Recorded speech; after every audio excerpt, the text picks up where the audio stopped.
추석 명절입니다. 힘들어하는 사람도 있고 명절을 맞이하면 외로워하는 사람도 있지만 또 지금은 코로나로 인해 되도록이면 대면을 삼가하라 하는 그런 상황이기도 하지만 그럼에도 할 수만 있다면 조심하면서 가족들을 만나고 친지들을 만나고 친구들을 만나는 이유는 무엇일까요? 물론 1년 삶의 결실, 또 인생의 결실을 바라보며 기뻐하는 모습도 있지만 바로 그 만남 속에 누구를 만납니까? 가족을 만나고 친지를 만나고 평소에 만나고 싶었던 그 사람들과의 만남 속에 행복이 있기 때문입니다. 만난다고 해서 갑자기 좋은 일이 생기는 것도 아닙니다. 또 만나면 궁시렁궁시렁 잔소리를 들어야 할지도 모릅니다.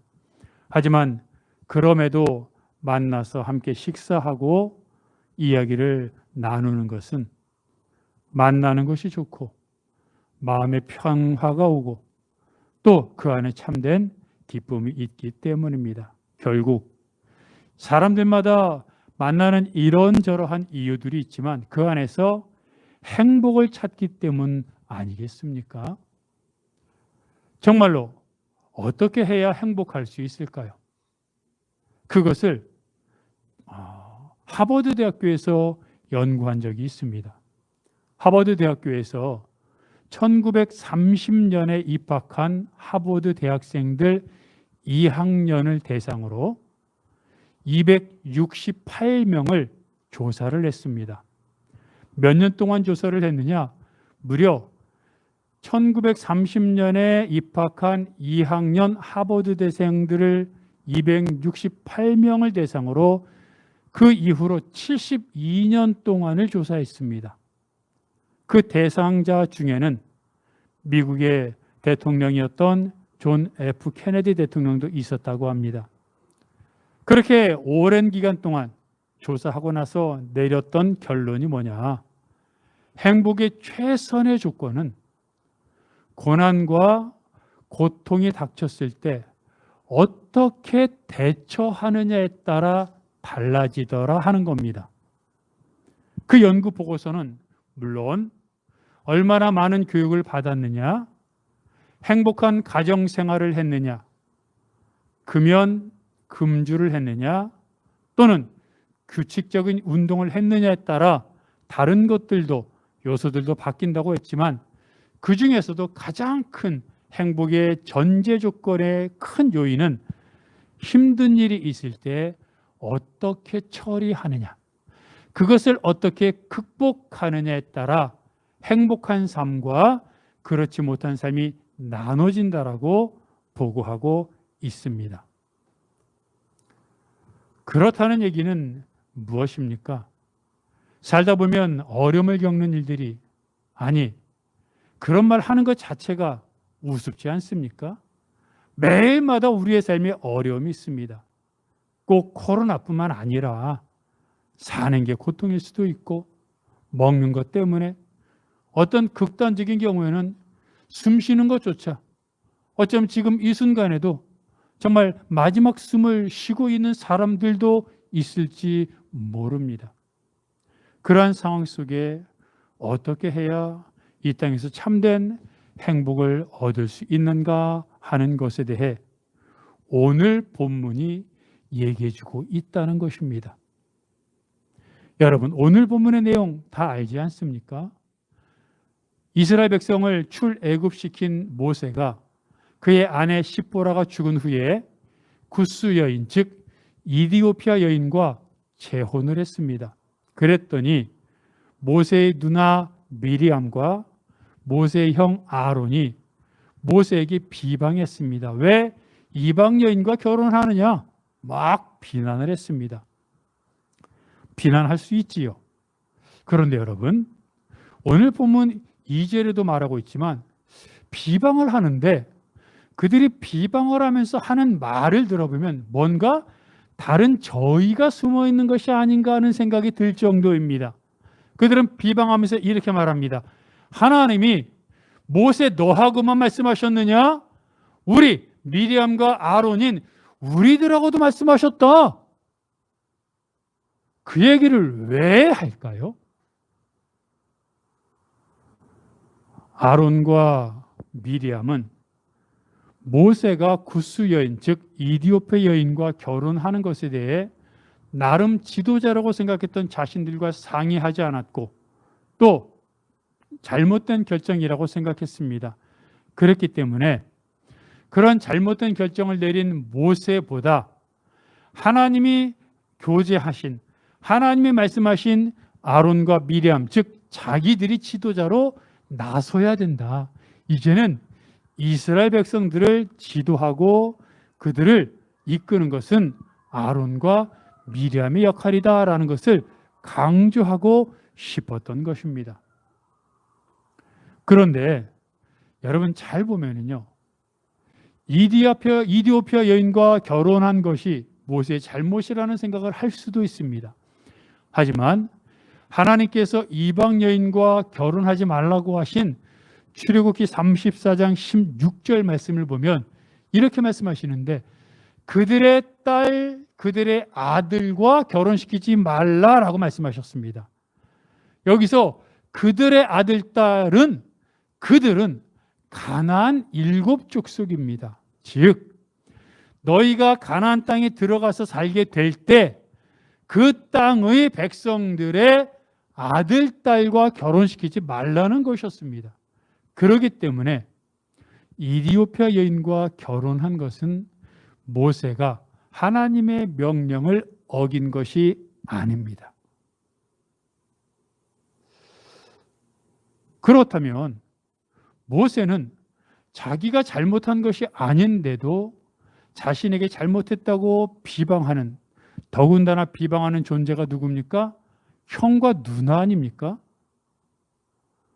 어떤 정치적인 경쟁 세력이, 정치적인 적대 세력이 모세를 공격할 때 전면에 나서서 모세를 방어해 줘야 될 형과 누나가 오히려 모세를 공격하고 있으니 화낼 만하지 않습니까? 어이가 없지 않겠습니까?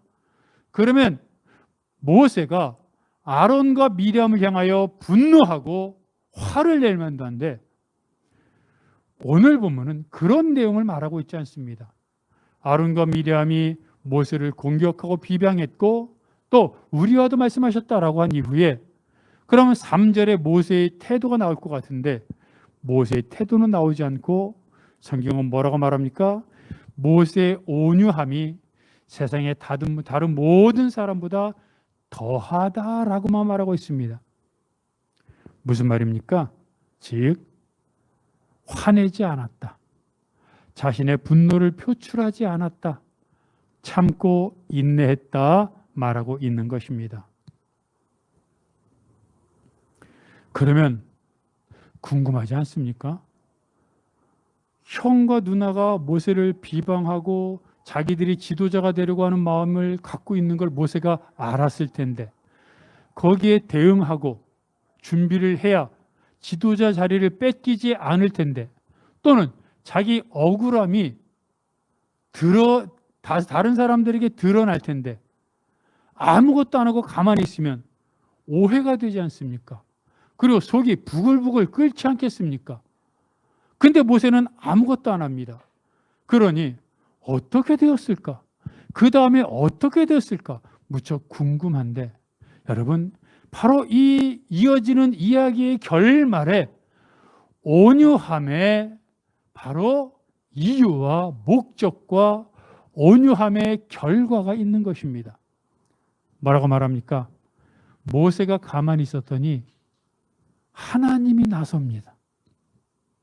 하나님이 모세, 아론, 미리암을 다 부릅니다. 그리고 말씀하십니다. 아론과 미리암을 향하여 이렇게 말씀하십니다. 내가 다른 선지자들하고는 꿈과 이상을 통해 보여줬지만 모세하고는 얼굴을 대면하여 말했다. 모세는 내 얼굴을 본 사람들이다. 그런데 너희가 모세를 비방해? 하나님이 분노하셨습니다. 하나님이 진노하셨습니다. 그리고 미리암의 나병 걸리게 하셨습니다. 미리암이 나병 걸리니까 어떻게 됩니까? 이스라엘 전체가 움직임이 스톱되었고 미리암은 진 밖에 나가 격리 생활을 하게 되었습니다. 이때 모세가 아이고 시원하다. 10년 묵은 체증 다 뚫렸네. 이랬을 것 같은데 하나님 앞에 나아가 이렇게 고백합니다. 하나님, 내 누이 미리암을 용서해 주옵소서. 여러분, 정말 기막힌 결론 아닙니까? 참고 싶죠, 누구나. 나를 공격하고 비방하고 내 권리를 침해하는데 참을 수 없지만 참을 수 있다면 참고 싶죠. 근데 참으면 나에게 손해가 오니까, 다른 사람들이 몰라주니까, 결말이 어떨지 예상이 되니까 참을 수 없는 겁니다.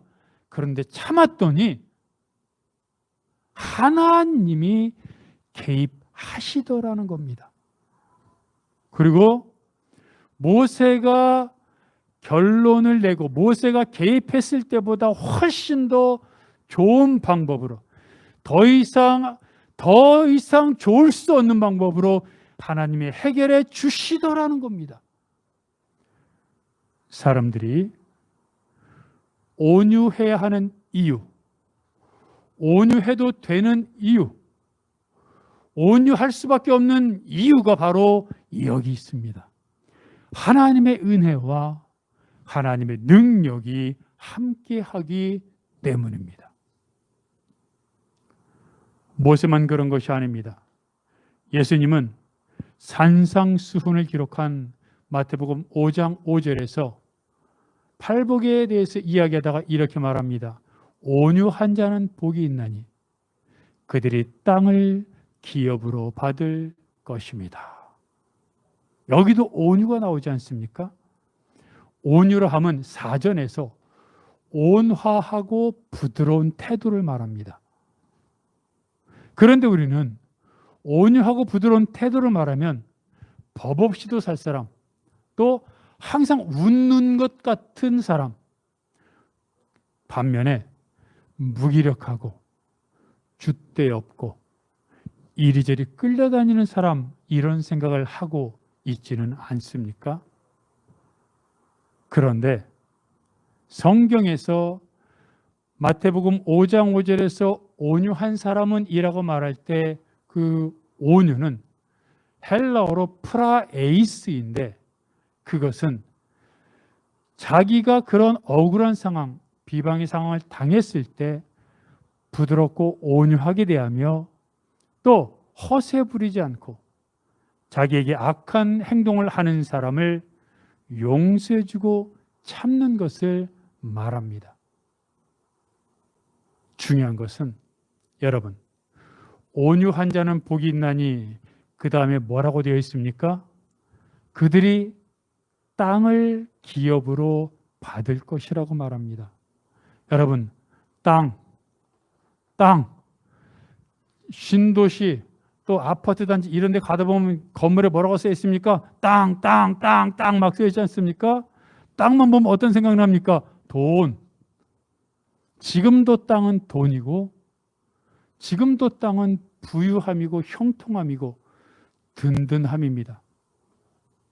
그런데 하나님이 어떤 사람이 땅을 차지한다고요? 온유한 사람. 우리는 어떻게 생각합니까? 어떤 사람이 땅을 차지합니까? 치맛바람 휘날리며 다른 사람들이 모르는 내부 정보, 고위직으로부터 인맥이 닿아서 미리 사전 정보를 알아서 남들이 모를 때 미리 투자하고, 말이 좋아 투자지. 있는 돈 없는 돈 다 끌어모아서 개발 예정지에 돈 갖다 놓고, 그래서 다른 사람이 내야 할, 다른 사람들이 얻어야 할 이익을 내가 다 챙기는 것, 그게 땅, 그리고 그게 이익이라고 생각하지 않습니까? 그래서 영끌이란 말이 나오는 거 아닙니까? 근데 성경은 온유한 사람이 땅을 차지한다 말합니다. 여러분, 어떻게 세상 사람들은 그렇지 않다고 말하는데 성경은 온유한 사람이 땅을 차지한다고 말하고 있습니까? 모세가 온유할 때 하나님이 개입하셨던 것처럼 하나님이 개입하시기 때문입니다. 이것이 우리의 능력이요, 우리가 믿고 사는 이유고 우리의 믿음의 근거인 것입니다. 우리가 온유할 때, 우리가 참고 인내하며 우리가 정말로 모든 사람을 부드럽고 온유하게 대할 때, 세상 사람들은 그렇게 살아서 언제 땅 살래? 그렇게 살아서 어떻게 재산 모을래라고 말할지 모르지만, 오히려 하나님은 그렇게 온유한 삶을 살 때 그 사람에게 형통함을 주시고 평안함을 주시고 그 자녀들이 하나님을 향한 믿음 안에 정말로 하늘 보화를 누리게 하신다는 것입니다. 전도자 무디가 미국의 중서부에 있는 도시에 가서 전도대회를 할 때였습니다. 며칠 전에 미리 가서 숙소에 도착했는데 다음날 일어나 보니까 무디에 대한 신문 기사들이 쫙 나왔습니다. 그런데 이게 웬일입니까?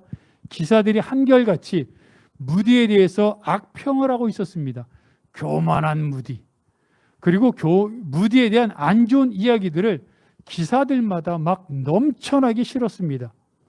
그것을 본 무디와 함께 있었던 사람들이 분노했습니다. 아니, 무디에 대해서 뭘 안다고 이렇게 말도 안 되는 기사들을 실었어? 알고 보니까 전날 숙소에 도착한 무디에게 기자들이 기다렸다가 기자회견과 인터뷰를 요청했는데 피곤하고 바쁜 일정 때문에 인터뷰를 다 거절했습니다. 그랬더니 앙심을 품은 기자들이 자신들이 갖고 있는 그런 능력을 갖고 그냥 기사를 그렇게 잘못 낸 것입니다. 사람들이 화내며 무디에게 기사를 보여줬습니다. 그런데 무디가 그 기사를 읽더니 껄껄껄 웃는 겁니다. 그러면서 말했답니다. 이 사람들 나를 참 모르네. 나는 이 기사 내용보다 훨씬 더 악한 사람이야. 나는 훨씬 더 교만한 사람이라고 이렇게라도 써줬으니 너무 감사하네. 그 말을 들은 사람들이 조용해졌습니다. 그러자 무디가 이렇게 말을 했다고 하지요. 이게 다 우리 보고 겸손하라고 하는 하나님의 말씀입니다. 자, 우리 더 열심히 기도합시다. 화가 안 납니까? 내가 한 잘못을 지적해도 화가 나는 게 사람입니다.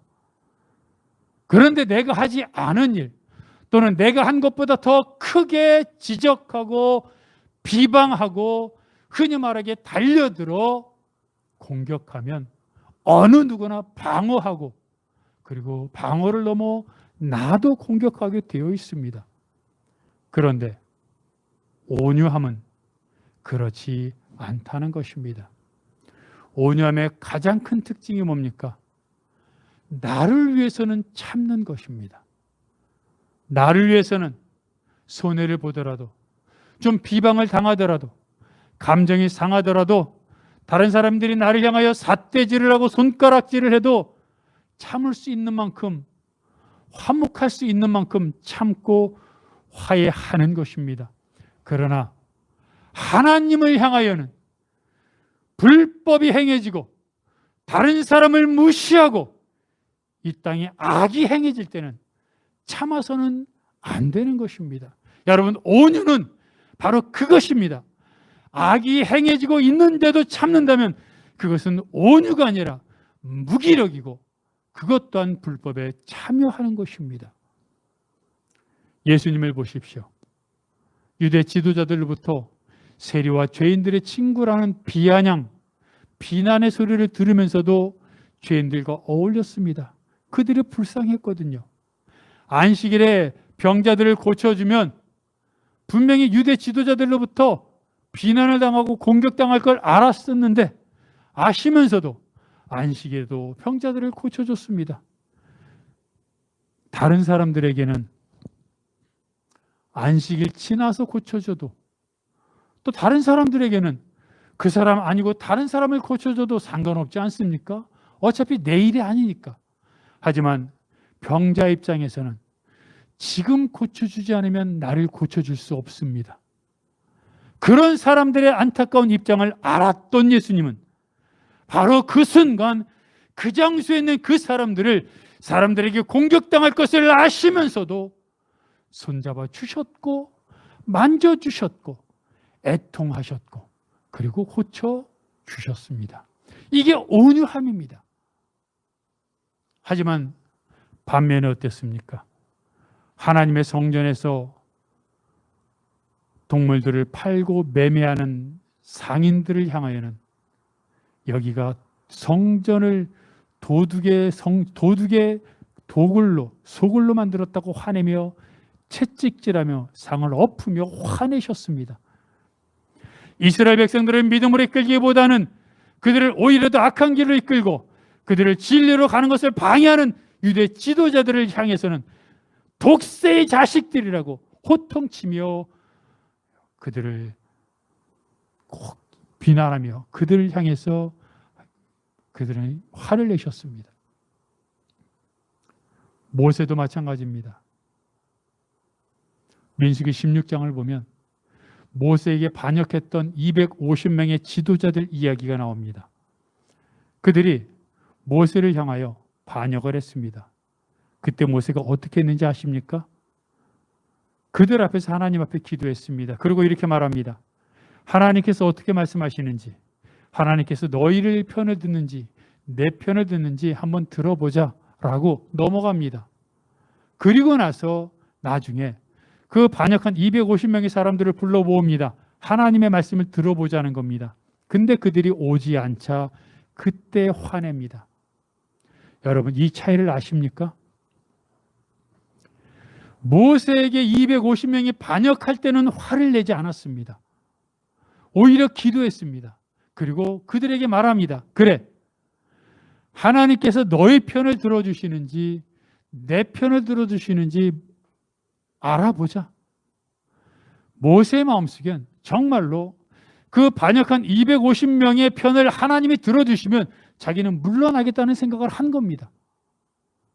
그렇게 그는 온유한 사람이었습니다.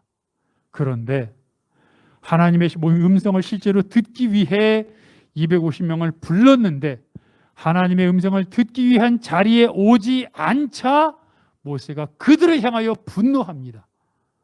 하나님을 무시했기 때문입니다. 자기를 무시했습니다. 자기의 권위를 인정하지 않았습니다. 자기를 지도자의 자리에서 쫓아내려고 했습니다. 그때는 참았습니다. 그때는 인정했습니다. 그래, 너희 말이 옳을 수도 있다. 하나님이 뭐라고 말씀하시는지 들어보자. 근데 막상 하나님의 음성을 듣는 자리에 나오지 않자 그들이 하나님을 무시하자, 그들의 불신앙을 초래하자 그때는 화를 냅니다.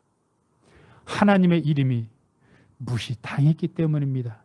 그래서 모세는 그들을 향하여 민수기 16장 11절에 이렇게 말을 합니다.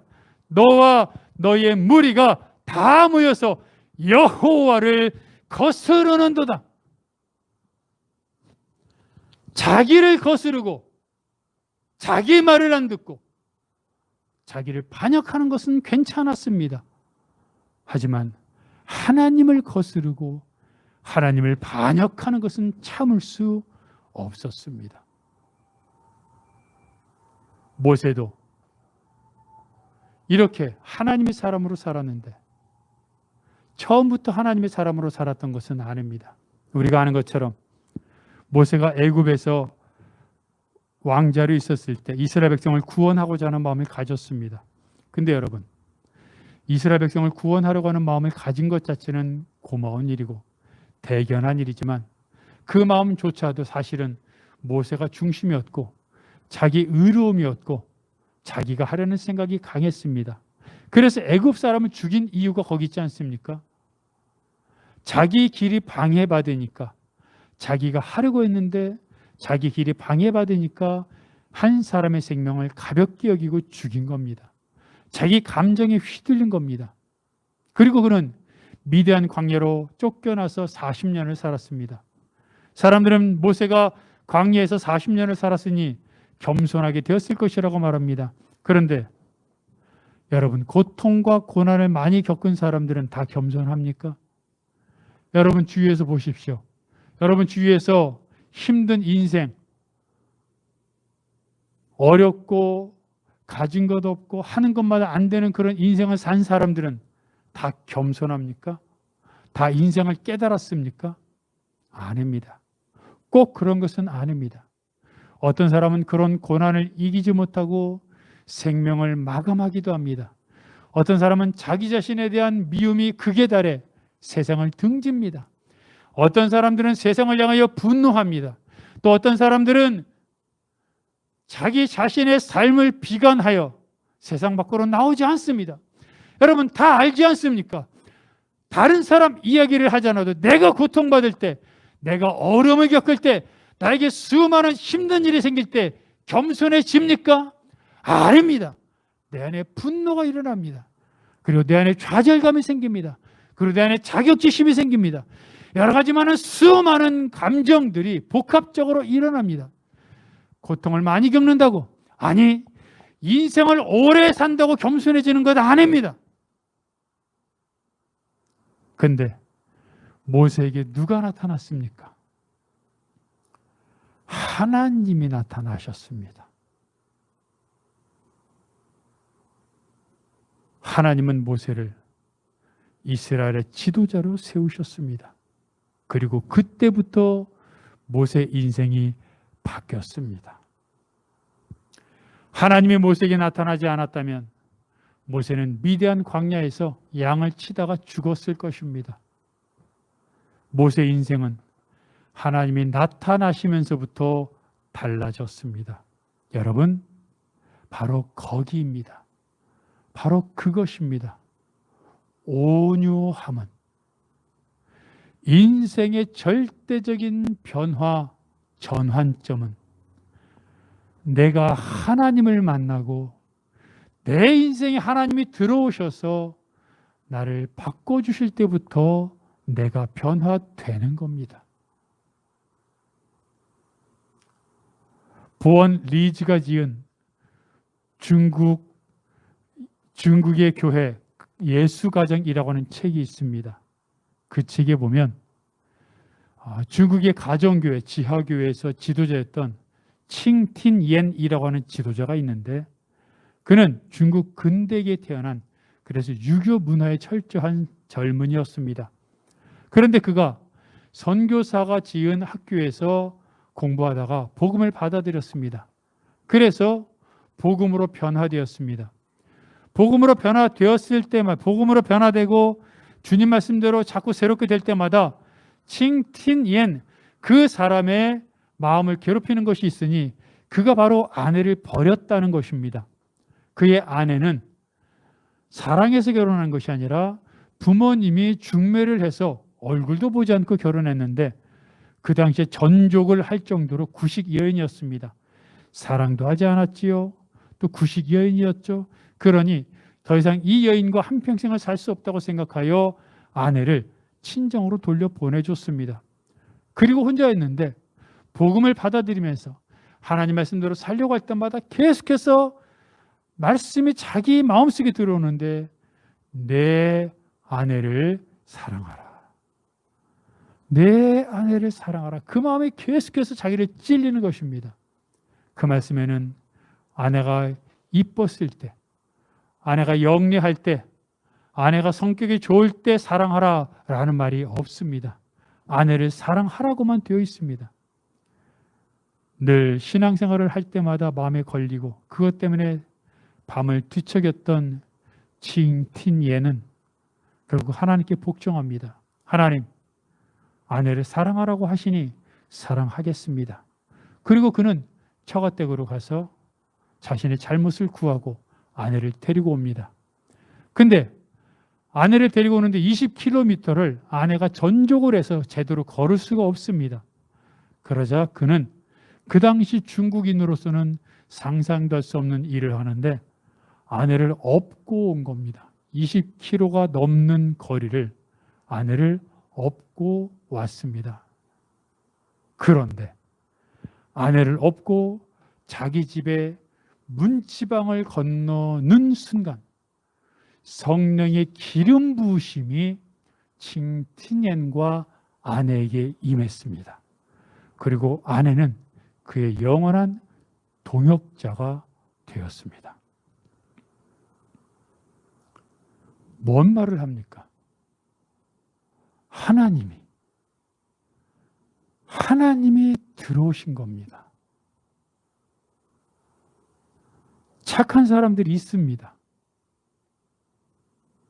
남들보다 더 착하고 남들보다 더 인내하고 남들보다 더 성격 좋은 사람 있습니다.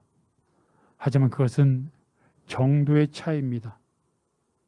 모세가 그랬던 것처럼, 수많은 신앙의 사람들이 그랬던 것처럼 하나님이 내 안에 들어오고 하나님이 내 인생을 주관하실 때 그것은 사람이 노력으로 하는 것이 아닌 하나님의 주권 가운데 내 인생이 온유한 삶을 살게 되고, 그때 성경은 말하기를 그 온유한 사람들의 삶에 하나님이 개입하셔서 그들이 땅을 기업으로 받을 것이다. 그들이 하나님의 은혜를 누리며 살 것이다 말하고 있습니다. 성경이 온유하라고 말하는 것은 단순히 참아라, 넘어가라, 성격 좋아라 라고 말하는 것이 아닙니다. 온유함이 하나님의 성품이기 때문입니다. 그래서 성령의 9가지 열매 중에도 하나가 온유가 들어가 있지 않습니까? 여러분, 내 안에 무엇이 있느냐에 따라 달라집니다. 내 안에 하나님의 성품이 들어있으면 다른 사람을 향한 하나님의 마음을 늘 전하게 되어 있습니다. 내 안에 돈에 대한 생각이 가득하면 모든 관점이 돈에 따라 달라집니다. 이익인지 손해인지, 더 많이 벌 수 있는지, 어떻게 해야 돈을 더 벌 수 있는지. 여러분 알지 않습니까? 아무리 돈이 없고 시간이 없다고 해도 자녀가 들어가면 자녀를 위해서는 있는 돈 없는 돈 다 끌어모으는 게 부모고, 아무리 시간이 없어도 자녀를 위해 시간을 투자하는 게 부모입니다. 내 안에 뭐가 있느냐는 겁니다. 하나님의 성품이 내 안에 들어와 이 땅에 인간의 노력으로 하는 노력이 온유가 아닌 하나님의 은혜로 내가 살게 되는 온유함을 살게 될 때 정말로 하나님과 동행함으로 이 땅에 부유함이 아니라 하늘의 부유함, 하늘 보화, 하나님과 더불어 이 땅에서 평안과 담대함과 그리고 정말 세상에 줄 수 없는 평안을 누리는 그러한 삶을 살게 될 줄 믿고 정말 온유함으로 살겠다고, 온유한 자로 살겠다고, 주님과 함께 살겠다고 다시 한번 다짐하는 여러분들 되시기를 바랍니다.